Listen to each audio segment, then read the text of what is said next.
थे दोस्तों आप सभी का आपके अपने चैनल झारखंड फाइटर्स में। सेशन शुरू करने से पहले मैं कहना चाहूँगी दोस्तों कि जो भी हमारे चैनल पे नए हैं वो हमारे चैनल को सब्सक्राइब कर देंगे और सेशन अच्छा लगे तो इसे लाइक ज़रूर दें और दोस्तों में भी शेयर करें। दोस्तों सेशन शुरू करने से पहले मैं बता देना चाह रही हूँ कि हम लोग अभी भारत का भूगोल जो पिछले सेशन में हम लोगों ने 116 तक के प्रीवियस ईयर के क्वेश्चन को किए हैं उसी को अभी हम लोग कंटिन्यू करेंगे। हम लोगों का पर्पस अभी CDPO जो 10 जून को होने वाली परीक्षा है वही हमारा टारगेट है और उसी के सिलेबस के अनुसार हम लोग यहाँ पे पढ़ाई कर रहे हैं, उसी के अनुसार प्रश्नों को देख रहे हैं और सेशन हमारा चल रहा है। तो हम लोग प्रश्नों को शुरू करते हैं, कंटिन्यू करते हैं। 117 नंबर के प्रश्न से हम लोग आज के सेशन को शुरुआत करेंगे। प्रश्न है दोस्तों, भारत में राज्य विद्युत बोर्डों की वित्तीय रुग्णता के निम्नलिखित कारणों पर विचार करें।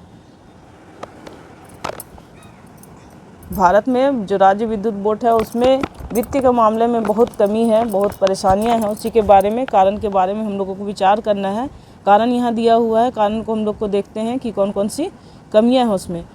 तो पहला कारण है कृषि एवं घरेलू उपभोक्ताओं को उत्पादन लागत से कम पर बिजली का विक्रय। ये सही है, विद्युत बोर्ड में जो कमी है उसका एक कारण ये भी है। दूसरा है प्रसारण एवं संवितरण हानियाँ काफ़ी ज़्यादा होती हैं, ये भी सही है। तीसरा है राज्य विद्युत बोर्डों के लिए वाणिज्यिक स्वायत्तता में कमी, ये भी सही है। राज्य सरकारों ने चौथा है राज्य सरकारों ने राज्य विद्युत बोर्डों के माध्यम से सामाजिक परिदान नीतियों को क्रियान्वित किया है। अब आपका कुट के अनुसार आंसर पूछ रहा है उपयुक्त में से कौन से सही हैं। तो उपयुक्त में से सभी सही हैं, आंसर हो जाएगा आपका ऑप्शन बी 1, 2, 3 और 4। अब हम लोग थोड़ा व्याख्या को देख लेते हैं।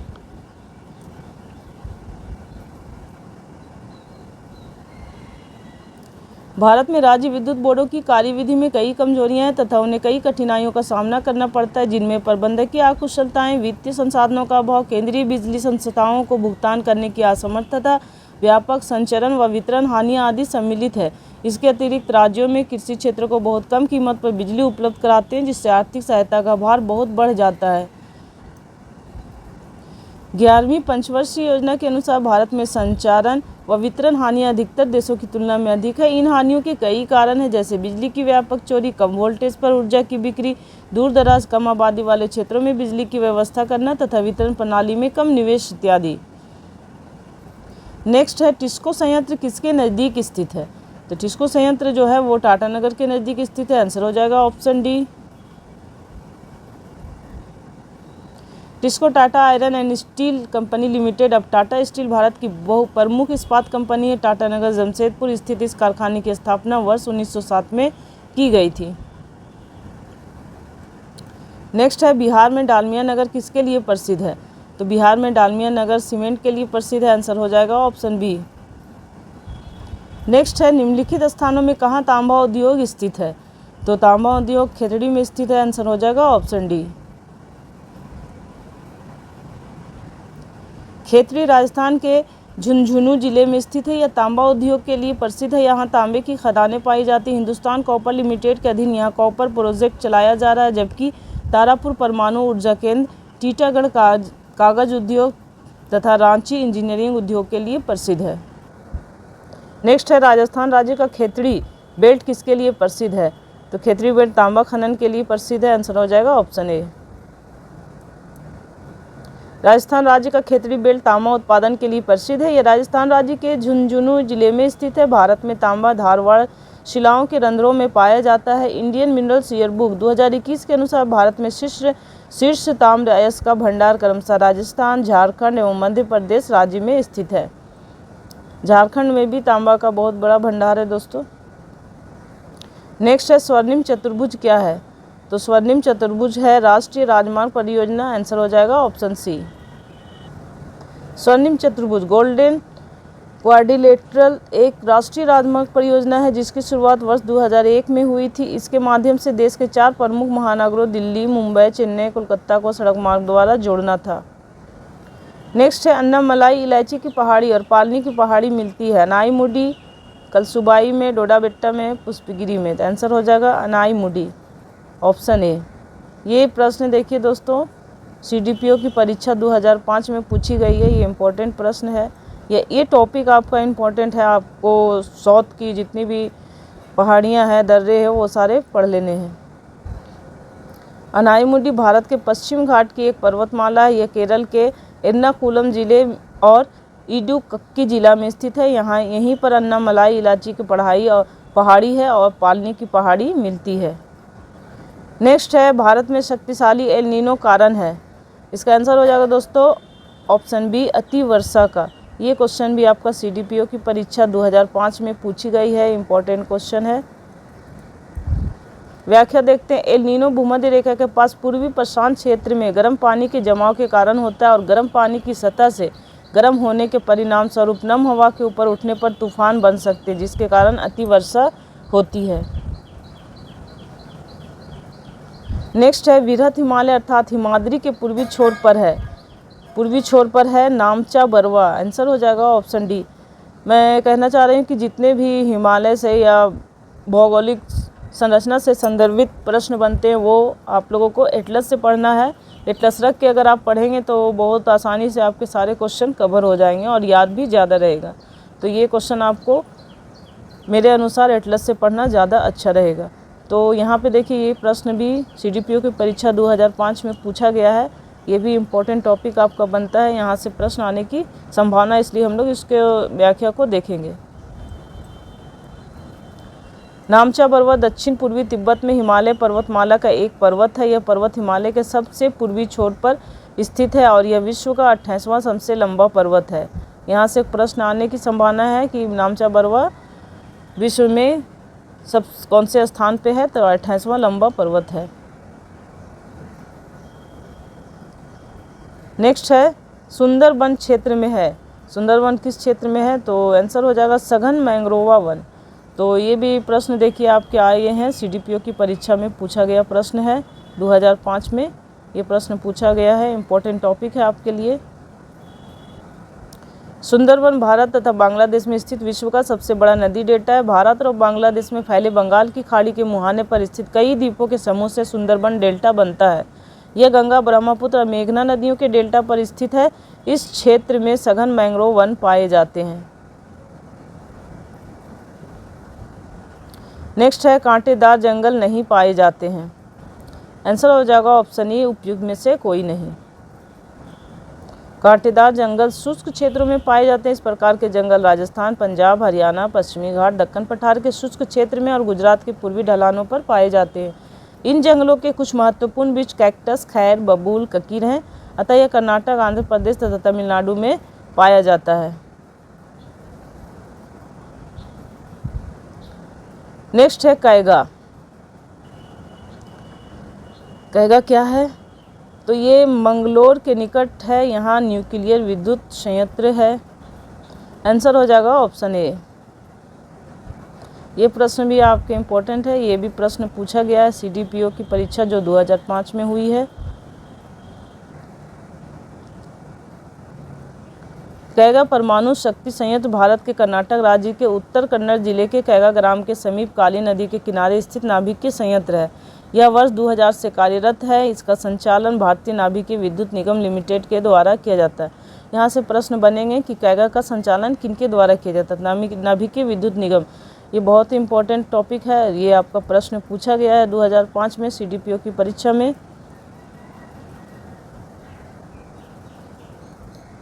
नेक्स्ट है, हरित क्रांति के कारण निम्नलिखित फसलों में से किसका उत्पादन में सर्वाधिक वृद्धि हुई है, तो ये हो जाएगा आपका आंसर ऑप्शन बी, गेहूँ। ये परीक्षा में भी पूछा गया है CDPO की परीक्षा में 2005 में। भारत में हरित क्रांति के कारण गेहूं फसलों के उत्पादन में वृद्धि की अधिकतम दर देखी गई। हरित क्रांति की शुरुआत वर्ष 1966 से 67 में भारतीय कृषि में उच्च उपज वाले किस्म HYB के बीज से हुई। भारत में हरित क्रांति के जन्मदाता MS स्वामीनाथन हैं। यहाँ से भी प्रश्न बनता है कि भारत में हरित क्रांति के जन्मदाता कौन है, तो MS स्वामीनाथन। नेक्स्ट है, सिंचित भूमि के अंतर्गत शुद्ध बोई गई भूमि में प्रतिशत के घटते क्रम में रखे गए राज्यों के सही क्रम को पहचानिए। यहाँ घटता हुआ क्रम पूछ रहा है शुद्ध बोई गई भूमि में, और ये भी देखिए आपका एग्ज़ाम में पूछा गया प्रश्न है CDPO में जो 2005 में पूछा गया है भूगोल से। इसका आंसर हो जाएगा दोस्तों ऑप्शन बी, उत्तर प्रदेश, आंध्र प्रदेश, हरियाणा और पंजाब। हम लोग इसके व्याख्या को देखेंगे।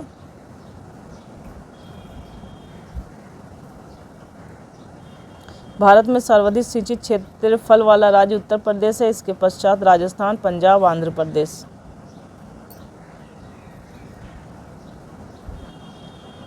नेक्स्ट है, किस राज्य में सबसे अधिक लेटेराइट मिट्टी है? तो सबसे अधिक लेटेराइट मिट्टी मेघालय में पाई जाती है। आंसर हो जाएगा ऑप्शन सी। लेटेराइट मिट्टी उच्च तापमान और भारी वर्षा वाले क्षेत्रों में विकसित होती है। ये वर्षा के कारण तीव्र लीचिंग का परिणाम है। यह मिट्टी मुख्य रूप से प्रायद्वीपीय पठार के उच्च क्षेत्रों में विकसित हुई है। यह मुख्यतः केरल, कर्नाटक, महाराष्ट्र, मध्य प्रदेश के पठार, मेघालय, ओडिशा एवं असम के पहाड़ी क्षेत्रों में पाई जाती है। सर्वाधिक लेटेराइट मिट्टी मेघालय में पाई जाती है। नेक्स्ट है, छत्तीसगढ़ में सीमेंट उद्योग विकसित है क्योंकि यहाँ मुख्य रूप से उपलब्ध है सस्ता श्रम। आंसर हो जाएगा ऑप्शन बी। ये परीक्षा में पूछा गया प्रश्न है, CDPO की परीक्षा 2005 में। आधारभूत उद्योगों में लौह इस्पात के पश्चात राज्य में सीमेंट उद्योग का स्थान है। राज्य में चूना पत्थर के कारण सीमेंट उद्योग का पर्याप्त विकास हुआ। राज्य में प्रथम सीमेंट कारखाना ACC के द्वारा वर्ष 1964 में दुर्ग के जामुल नामक स्थान पर स्थापित किया गया। तो यहाँ से प्रश्न आपका बनता है कि राज्य में प्रथम सीमेंट कारखाना ACC के द्वारा 1964 में दुर्ग जामुल नामक स्थान पर स्थापित किया गया। कहाँ किया गया, कब किया गया, किसके द्वारा? तो यहाँ से 3 प्रश्न आपके बनते हैं। नेक्स्ट है, भारत का 40% सड़क परिवहन होता है। तो ये राष्ट्रीय राजमार्ग से होता है। आंसर हो जाएगा ऑप्शन ए। संपूर्ण देश के सड़क परिवहन का लगभग 40% यातायात राष्ट्रीय राजमार्ग द्वारा संपन्न होता है। वार्षिक रिपोर्ट 2022 से 23 के अनुसार देश में राष्ट्रीय राजमार्गों की कुल लंबाई 1,44,955 किलोमीटर है। नेक्स्ट है, निम्न हिमालय पर्वत श्रेणियों में से किस पर्वत श्रेणी को अटल टनल पार करती है? आंसर हो जाएगा ऑप्शन डी, पूर्वी पीर पंजाब।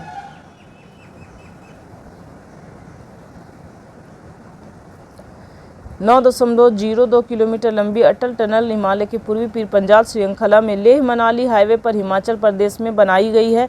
अटल टनल रणनीतिक रूप से महत्वपूर्ण लद्दाख को सुदूर लाहौर और स्पीति घाटी तक सभी मौसमों में सड़क मार्ग सुनिश्चित करने के लिए बनाई गई है। हालांकि सुरंग केवल लाहौल प्रदेश में केलांग के उत्तर में दारचा तक कनेक्टिविटी प्रदान करेगी। इसका निर्माण सीमा सड़क संगठन द्वारा किया गया है। यह भारत के लिए सामरिक दृष्टि से महत्वपूर्ण है। वर्ष 2002 में तत्कालीन प्रधानमंत्री अटल बिहारी वाजपेयी एवं लेजन Prakash Suri, director general border roads ने इस टनल की शुरुआत किए थे और 3 अक्टूबर 2020 को रोहतांग, हिमाचल प्रदेश में प्रधानमंत्री नरेंद्र मोदी ने अटल टनल का उद्घाटन किया। यहाँ से प्रश्न बनता है कि अटल टनल का उद्घाटन कब किया गया? तो 3 अक्टूबर 2020 को। किसने किया? तो प्रधानमंत्री नरेंद्र मोदी ने। और कहाँ पे है? तो रोहतांग, हिमाचल प्रदेश। नेक्स्ट है, निम्नांकित नंबर की राजधानी ट्रेनों में से कौन सी एक अधिकतम दूरी तय करती है? आंसर है दोस्तों option B, 12,431 Trivandrum central.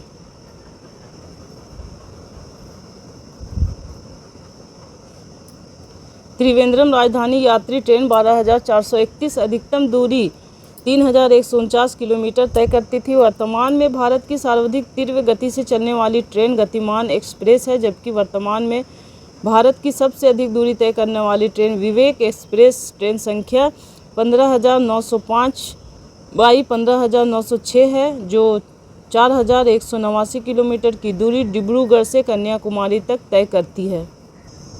Next है, कुरियर सेवा की प्रतिस्पर्धा के लिए भारतीय डाक विभाग ने द्रुत डाक सेवा का आरंभ कब किया? आंसर है ऑप्शन डी, 1986। नेक्स्ट है, भारतवर्ष में सर्वप्रथम दूरभाष का प्रादुर्भाव किस वर्ष हुआ? आंसर है 1851, ऑप्शन डी। भारत में 1850 ईस्वी में सर्वप्रथम टेलीग्राफ सेवा कोलकाता और डायमंड हार्बर के बीच शुरू की गई। प्रथम टेलीग्राफ लाइन को 1851 में इंग्लैंड की ओरिएंटल टेलीफोन कंपनी लिमिटेड ने भारत में कलकत्ता, बॉम्बे, मद्रास, अहमदाबाद तथा कराची तत्कालीन भारत में टेलीफोन एक्सचेंज स्थापित किए। 28 जनवरी 1882 को टेलीफोन सेवा की औपचारिक स्थापना की गई, अतः विकल्प सी को सही माना जा सकता है। नेक्स्ट है पाट अंचल अवस्थित है। पाट अंचल अवस्थित है झारखंड में। आंसर हो जाएगा ऑप्शन बी। पाट अंचल पेट रीजन छोटा नागपुर प्रदेश में अवस्थित है। ये ऊंचे पठार होते हैं। पाट छोटा नागपुर पठार का अधिकांश भाग झारखंड राज्य के अंतर्गत आता है। अतः विकल्प बी सही उत्तर है। नेक्स्ट है झुमरी तलैया रेडियो पर गीतों की फरमाइश के लिए प्रसिद्ध किस राज्य में स्थित है। आंसर हो जाएगा झारखंड, ऑप्शन बी। अद्यतन स्थिति में झुमरी तलैया झारखंड राज्य के कोडरमा जिले में स्थित है। पहले यह अविभाजित बिहार में स्थित था। नेक्स्ट है क्षेत्रफल के अनुसार निम्नलिखित राज्यों का सही अवरोही क्रम।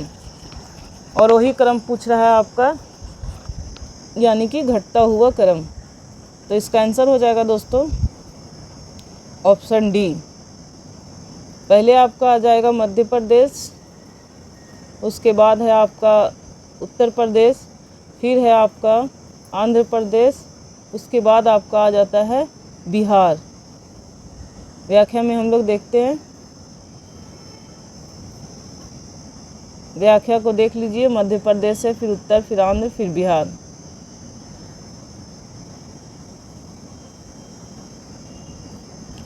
नेक्स्ट है भौगोलिक क्षेत्र की दृष्टि से भारत के निम्न जिलों में से कौन सा जिला सबसे बड़ा है। तो सबसे बड़ा जिला कच्छ है।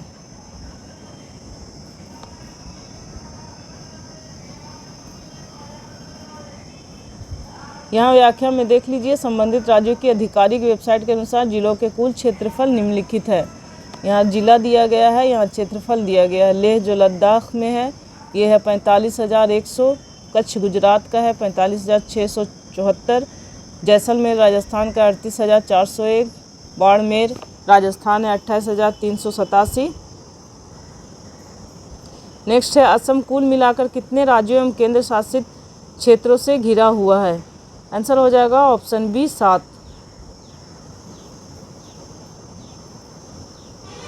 असम राज्य की सीमाएं कुल 7 राज्यों से मिलती हैं। कोई केंद्र शासित प्रदेश वर्तमान में इसकी सीमा से नहीं लगा। जिन राज्यों से असम की सीमाएं मिलती हैं वे इस प्रकार हैं, आगे हम लोग देखें। पश्चिम बंगाल है, नागालैंड, मिजोरम, मेघालय, अरुणाचल प्रदेश, मणिपुर, त्रिपुरा। इसके अतिरिक्त असम राज्य की सीमाएं 2 देशों भूटान और बांग्लादेश से भी लगी हुई है। नेक्स्ट है गद्दी लोग निवासी है। गद्दी लोग निवासी है हिमाचल प्रदेश के। आंसर हो जाएगा ऑप्शन बी। नेक्स्ट है बोडो निवासी है। बोडो निवासी है आपका गारो पहाड़ी के। आंसर हो जाएगा ऑप्शन ए। बोडो जनजाति एक निर्जातीय और बहुभाषी समुदाय है जो भारत के उत्तर पूर्व की गारो पहाड़ियाँ तथा असम के बोडोलैंड में पाई जाती है। गारो जनजाति है। यहाँ पे आपका स्टार मार्क दिया गया है क्योंकि आपको यहाँ व्याख्या में देखिएगा, यहाँ स्टार मार्क्स इसलिए दिया गया दोस्तों क्योंकि जो ये जनजाति है ये आपका गारो जनजाति मेघालय, असम, मिजोरम तीनों राज्यों में पाई जाती है। लेकिन यहाँ पे आपका ऑप्शन में अलग अलग दिया गया है, मिलाकर नहीं दिया गया है कि तीनों जगह पाई जाती है। इसलिए व्याख्या में देख लीजिए। वर्ष 2011 की जनगणना के अनुसार गारो जनजाति मेघालय, असम, मिजोरम तीनों राज्यों में पाई जाती है। इसके अतिरिक्त यह जनजाति नागालैंड, त्रिपुरा एवं पश्चिम बंगाल में भी पाई जाती है। अतः उपयुक्त में से किसी भी विकल्प का चयन संभव नहीं है।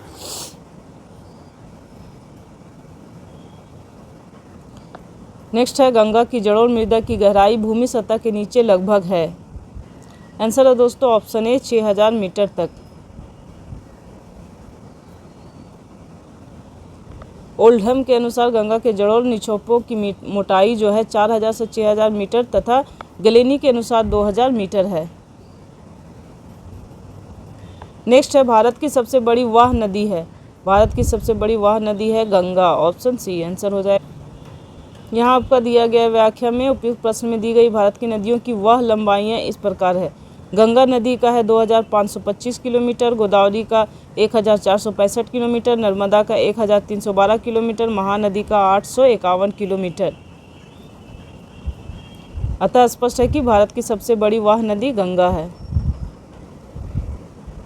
नेक्स्ट है गंगा नदी के किनारे सबसे बड़ा शहर है। तो गंगा नदी के किनारे सबसे बड़ा शहर कानपुर है। आंसर हो जाएगा ऑप्शन सी। जनगणना 2011 के अनुसार गंगा नदी के किनारे स्थित कुछ प्रमुख शहरों की जनसंख्या इस प्रकार है। आप लोग इसे देख लेंगे, हो सकता है तो आप लोग इसे स्क्रीनशॉट भी ले लें। नेक्स्ट है तिब्बत में मानसरोवर झील के पास जिस नदी का स्रोत है वह है सभी, ब्रह्मपुत्र भी है, सतलज भी है, सिंधु भी। आंसर हो जाएगा ऑप्शन डी। उपयुक्त नदियों के उद्गम स्रोत इस प्रकार हैं। उद्गम स्रोत से प्रश्न आते हैं, इसलिए इम्पोर्टेंट है आपका। ब्रह्मपुत्र नदी तिब्बत में मानसरोवर के निकट आंगसी हिमनद से निकलती है।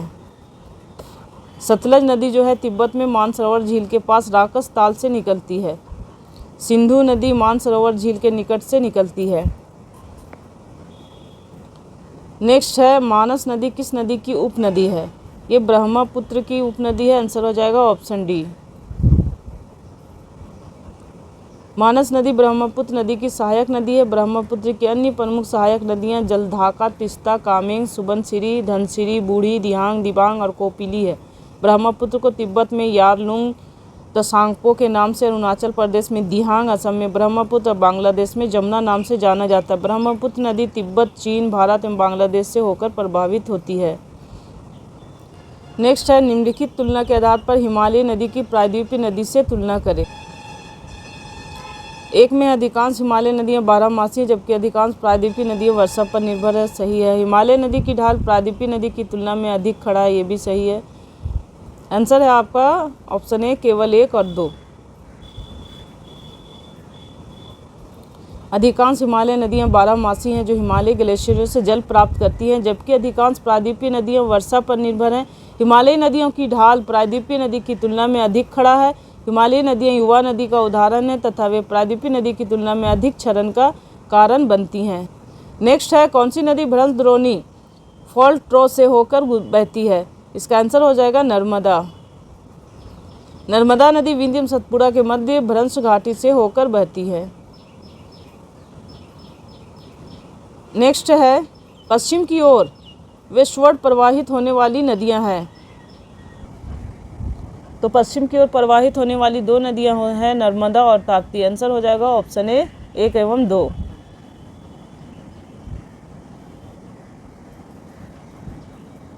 भारत में पश्चिम दिशा में प्रवाहित होने वाली 3 प्रमुख नदियों में नर्मदा नदी, ताप्ती नदी और साबरमती है। ताप्ती घाघर की सहायक नदी है जो उत्तर पश्चिम से दक्षिण पूर्व दिशा में प्रवाहित होती है, तो सही उत्तर विकल्प ए है। नेक्स्ट है कावेरी नदी कौन से राज्यों से होकर गुजरती है? तो कावेरी नदी जो है कर्नाटक, केरल और तमिलनाडु से होकर गुजरती है। आंसर हो जाएगा ऑप्शन बी। कावेरी नदी कर्नाटक के कोडागु जिले में ब्रह्मगिरी श्रेणी के तलकोवेरी से निकलकर 800 किलोमीटर लंबाई तथा 87,900 सेंट्रल वाटर कमीशन वर्ग किलोमीटर अपवाह क्षेत्र में प्रवाहित होती है। इसका अपवाह क्षेत्र केरल, कर्नाटक तथा तमिलनाडु एवं पुडुचेरी में विस्तृत है। पहाड़ी से नीचे उतरने के पश्चात कावेरी नदी दक्कन पठार में प्रवाहित होती है, जहाँ यह श्रीरंगपट्टम और श्रीसमुद्रम एवं श्रीरंग द्वीपों पर निर्माण करती है। नेक्स्ट है सोन, नर्मदा तथा महानदी निकलती है। यहाँ आपका आंसर नहीं दिया गया है, कन्फ्यूज़न है, इसलिए सोन और नर्मदा नदियों का उद्गम अमरकंटक से होता है, जबकि महानदी धमतरी के सिहावा पहाड़ी से निकलती है। यानी कि दोनों का अलग अलग है, इसलिए आंसर में आपको देना मुश्किल है। नेक्स्ट है दामोदर नदी निकलती है। दामोदर नदी निकलती है छोटा नागपुर के पठार से। आंसर हो जाएगा ऑप्शन बी। दामोदर नदी छोटा नागपुर पठार की पहाड़ियों से निकलती है। इसकी कुल लंबाई 592 किलोमीटर है। यहाँ ये प्रश्न आपका इम्पोर्टेंट है झारखंड की परीक्षा के दृष्टिकोण से। नेक्स्ट है निम्नलिखित में कौन भूमि बंधित नदी है? तो भूमि बंधित नदी लूनी नदी है। आंसर हो जाएगा ऑप्शन सी। लूनी नदी अजमेर के दक्षिण पश्चिम में अरावली श्रेणी के पश्चिमी ढाल से निकलती है। 495 किलोमीटर तक प्रवाहित होने के पश्चात यह कच्छ के रण के दलदली क्षेत्र में विलुप्त हो जाती है, अतः इसका संपर्क समुद्र से नहीं हो पाता। से सभी समुद्र में मिलने वाली नदियां हैं। नेक्स्ट है निम्न नदियों की सबसे अधिक नदी पथ परिवर्तन क्या है? आंसर हो जाएगा ऑप्शन सी कोसी नदी। कोसी अपनी भयंकर बाढ़ों तथा बार बार मार्ग परिवर्तन करने के लिए विशेष रूप से जानी जाती है। अतः यह कहा जा सकता है कि भारत की अन्य सभी नदियों में से कोसी नदी ने सर्वाधिक बार अपने प्रवाह मार्ग को बदला है। नेक्स्ट है दामोदर, कोयल और सुवर्णरेखा नदियाँ निम्नलिखित में से किससे निकलती हैं? आंसर है दोस्तों ऑप्शन सी, छोटा नागपुर पठार। दामोदर, कोयल और सुवर्णरेखा नदियाँ छोटा नागपुर पठार क्षेत्र झारखंड से निकलती हैं। सुवर्णरेखा स्वतंत्र रूप से बंगाल की खाड़ी में गिरती, जबकि दामोदर हुगली नदी में मिल जाती है। नेक्स्ट है दक्कन ट्रैप पठार का गठन किस काल में हुआ था? तो ये क्रीटेशियस काल में हुआ था। आंसर हो जाएगा ऑप्शन सी। दक्कन ट्रैप पठार के गठन का प्रारंभ लगभग 66 मिलियन वर्ष पूर्व क्रीटेशियस काल के अंत में हुआ था। नेक्स्ट है पश्चिमी घाट, उत्तर पूर्वी क्षेत्र की पहाड़ियों और अंडमान एवं निकोबार द्वीप समूह में पाए जाने वालों को चुनिए। आंसर है ऑप्शन सी, उष्णकटिबंधीय सदाबहार वन।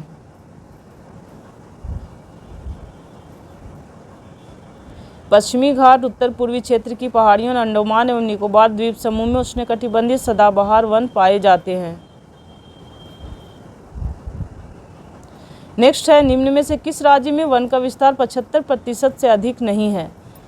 आंसर आपका यहाँ दिया गया ऑप्शन ई। व्याख्या देखते हैं। भारत वन स्थिति रिपोर्ट ISER 2019 के अनुसार विकल्प डी सही उत्तर था। भारत का वन स्थिति रिपोर्ट ISFR 2021 के अनुसार प्रश्नगत राज्यों में वनावरण प्रतिशत इस प्रकार है। 21 के अनुसार देखिए यहाँ पे दिया गया है डाटा।